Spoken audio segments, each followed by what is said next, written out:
Olá, muito boa noite. O Band Cidade começa destacando mais um caso de desperdício de dinheiro público. O terminal hidroviário de São Raimundo, em Manaus, construído pelo governo federal para dar mais segurança aos passageiros que faziam a travessia do Rio Negro, está praticamente abandonado. Inaugurado há 3 anos, o local funcionou pouco mais de um ano e perdeu a utilidade depois que o próprio governo construiu uma ponte sobre o rio. O terminal foi criado para oferecer melhores condições de embarque e desembarque para a população que seguia para a outra margem do Rio Negro, em direção aos municípios do interior.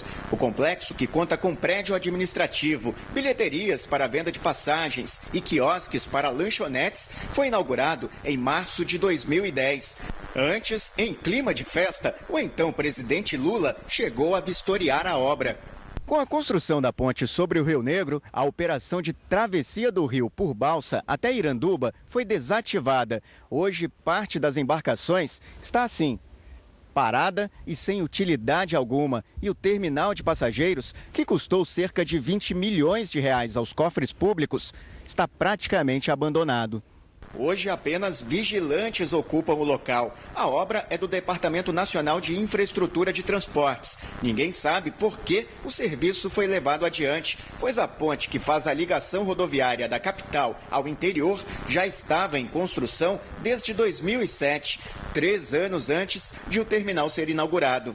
Empresários de navegação apontam outra falha no projeto. Não há estrutura para atracar os barcos no local. Mesmo assim, 18 embarcações que fazem linha para o interior começaram a operar de forma improvisada. Na verdade, a gente precisa de um porto, que aí não está tendo utilidade nenhuma para os barqueiros, para a população, né? Não tem utilidade nenhuma. A Superintendência Estadual de Portos e Hidrovias, que passou a administrar o terminal, diz que há um projeto para a construção de um porto para a atracação dos barcos, o que reativaria o terminal hidroviário. Mas o DENIT não dá previsão de quando a obra sairá do papel. Existe um projeto que está tramitando, porém, com as questões da Secretaria Especial de Portos, que está acontecendo, deve estar parado nesse exato momento. Mas o futuro daqui vai ser a partir do que o DENIT decidir. Hoje, o porto é do DENIT. Está com o governo do estado do Amazonas, mas faz parte do DENIT, governo federal. Enquanto isso, o embarque de passageiros em outros portos da cidade continua assim, arriscado e sem organização alguma. Devido ao tumulto, o pessoal um passa pelo outro empurrando, quando pensa que não, quando toca um no outro, os pessoal já querem furar a pessoa já, principalmente os carregadores. A escada não tem corrimão, não tem nada, quebrado. Difícil, eu estou procurando um barco que ainda não consegui localizar. É vergonhoso isso aqui, viu? Isso faz vergonha, né? Aí a Copa está chegando, um monte de estrangeiro vai querer conhecer muitas praias pelo Rio, né? A partir de hoje, 50 novos ônibus começaram a operar no transporte coletivo de Manaus. Mas para o usuário que reclama da demora das linhas e da falta de coletivos, nada deve mudar, já que a nova frota vai apenas substituir os ônibus antigos. Os ônibus são da empresa Via Verde e devem beneficiar os usuários das zonas oeste e centro-oeste da capital. Com investimento de 12 milhões de reais, os 50 veículos vão substituir a frota antiga do ano de 2007. Os novos ônibus estão equipados com 4 câmeras de segurança, cadeira acolchoada para obesos, além de plataforma elevatória para cadeirantes, atendendo às normas de acessibilidade de passageiros previstas na lei orgânica do município. A gente está renovando, principalmente com ônibus mais capacitados, com elevador, e retirando ônibus antigos. Então, uma renovação. A frota de ônibus da capital possui 1.600 veículos. 1.504 trafegam diariamente. De acordo com o prefeito de Manaus, a renovação da frota vai ser constante. Daqui para frente, cada empresa dará sua cota à parte, para que a gente mantenha uma frota nova, que dê conforto e que esteja à altura das ruas que nós estamos preparando para os ônibus trafegarem. Mas para este usuário ainda falta distribuir melhor as linhas de ônibus que circulam na capital. Coloca 2 ônibus por ter 3 e por cento só coloca um, para ir vir. Já pensou um negócio desse?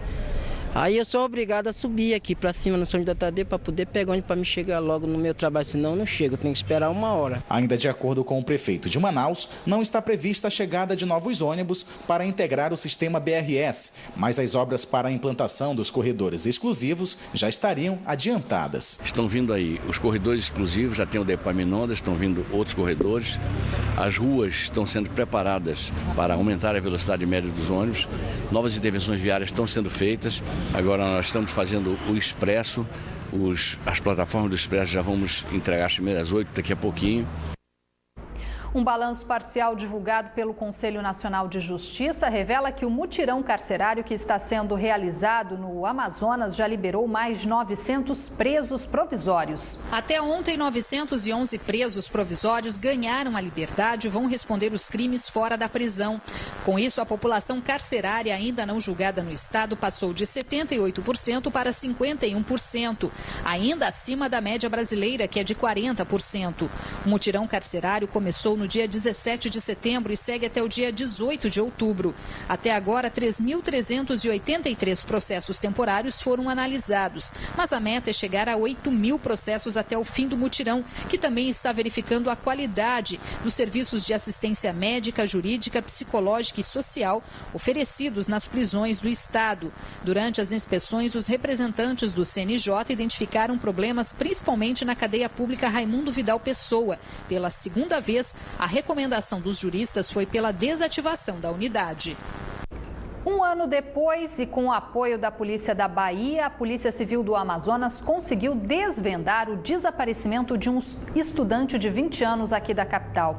Esta tarde, os 2 acusados pela morte e ocultação de cadáver da vítima foram apresentados. O mandante do crime era ex-companheiro da vítima.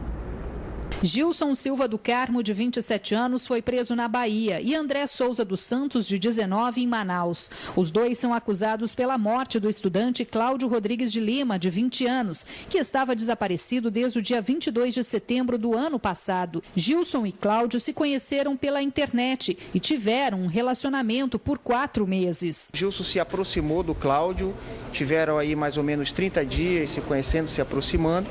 Posterior a isso aí, eles começaram a manter uma espécie de união estável, passaram a viver juntos. E o Gilson começou a abrir os olhos dele porque o Cláudio, a vítima, recebia uma pensão de R$10.000. E aí ele começou a proporcionar alguns favores materiais para o Gilson, que não trabalhava, né? E foi quando ele planejou toda essa situação. Para a polícia, Gilson disse que matou o estudante porque teria sido ameaçado, já que Cláudio não teria aceitado o fim do relacionamento. Não foi por causa de dinheiro, mas sim por ameaça, que ele tinha ameaçado, tinha me ameaçado, ia mandar os caras me matarem, e se eu não voltasse com ele, ele também tinha ameaçado o meu filho. Pela nossa investigação, o Gilson já estava tendo um relacionamento amoroso lá onde ele foi preso, na cidade, na Bahia, aonde ele iria praticar o mesmo modus operandi que ele fez com o Cláudio aqui em Manaus. De acordo com o delegado que comandou as investigações, André foi contratado por Gilson para executar a vítima, que foi atingida por 2 tiros disparados por esta espingarda. Após o crime, Gilson fugiu para a Bahia e continuou usando o cartão de crédito da vítima. O crime foi um crime planejado, né? Ele planejou o local, escolheu a pessoa, o perfil que fosse comparsa para ele realizar esse crime, inclusive pagou essa pessoa com o próprio dinheiro da vítima, né? Porque após a morte dessa pessoa, que foi no Tarumã, o local que ele inventou uma história, foram passar um final de semana, mataram ele, provavelmente com 2 tiros, foi enterrado, né? Cavaram a cova, enterraram, que houve a ocultação também do cadáver, enterraram, vieram, pegaram uma rabetinha, pegaram um ônibus, vieram para Manaus, em uma agência de um determinado banco, sacou R$400, inclusive, que era parte do pagamento, e pagou ali o comparsa, né, do crime. Na época, Cláudio falou para a família que passaria uma temporada em São Paulo. Por isso, o desaparecimento dele só foi registrado 1 semana após o crime. Segundo as irmãs, amigos estranharam a ausência de Cláudio nas redes sociais. E foi no banco que elas confirmaram que algo de errado havia acontecido com o irmão. O gerente pegou e olhou lá e viu que realmente estava tendo uma movimentação na conta dele e estava movimentando de pouquinho, sacando tipo de R$1.000 e R$1.000 em banco 24 horas. A gente sabia que não era o Cláudio, porque o Cláudio adorava ir na boca do caixa e sacar 5.000, sabe? Aí ele falou, olha, inclusive tem um saque aqui de um lugar chamado Panificadora tal. Aí nós fomos lá nessa panificadora, que a gente conhece o dono de lá. Quando puxamos a imagem, tá o bonitão do Gilson lá, mexendo no tablet e merendando e pagando com o cartão do meu irmão. Aí já na hora, a gente já sacou na hora, falou, esse cara sumiu com o meu irmão. A Câmara de Vereadores de Manaus realizou esta tarde a última audiência pública onde a população pôde participar da discussão do plano diretor da capital. Mas novas propostas ainda podem ser encaminhadas até a próxima sexta-feira. Neto Cavalcante. Em 6 audiências públicas realizadas pela Câmara Municipal de Manaus, 7 projetos de leis que compõem o plano diretor da cidade já foram discutidos. Ao meu lado, o vereador Elias Emanuel, ele que é o relator da Comissão Especial de Revisão do Plano Diretor, responsável por receber as emendas dos vereadores. Quantas emendas já foram protocoladas, vereador?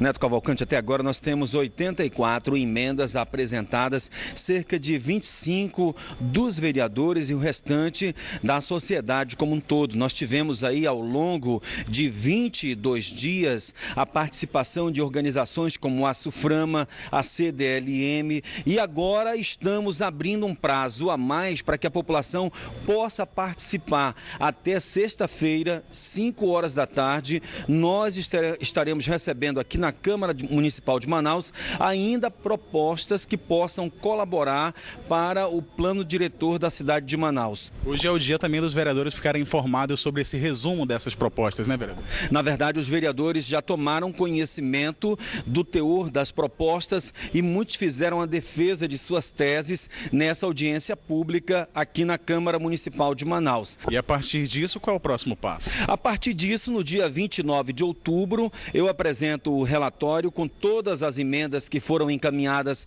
à relatoria. A comissão se reúne, a gente estabelece um calendário para apreciar o parecer de cada uma das 7 leis e logo em seguida nós devolvemos à mesa diretora da Câmara, que vai enviar à Comissão de Constituição e Justiça. De maneira muito otimista, eu espero que até o dia 15 de dezembro a Câmara tenha vencido essa etapa de votação do novo plano diretor da cidade de Manaus e consiga devolver esta lei ao prefeito. Muito obrigado, vereador, pelas informações. Neto Cavalcante para o Band Cidade. E veja no próximo bloco, a partir de agora, estudantes da rede estadual de ensino vão poder acessar os dados escolares pela internet. E veja também, faltando poucos dias para o Dia da Criança, o movimento é grande no comércio de Manaus e lojistas estão otimistas com o aumento nas vendas.